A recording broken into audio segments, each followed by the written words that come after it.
Okay, in the background behind me, we have hops.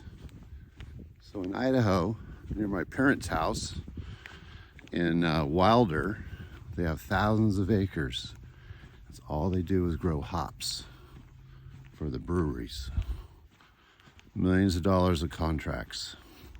Big money. Let's get up close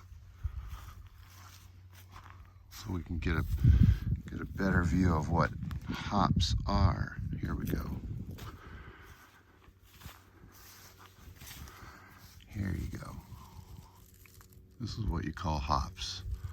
This is what goes into the majority of the beers around the world.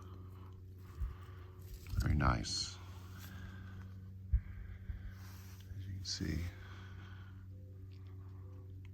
rows and rows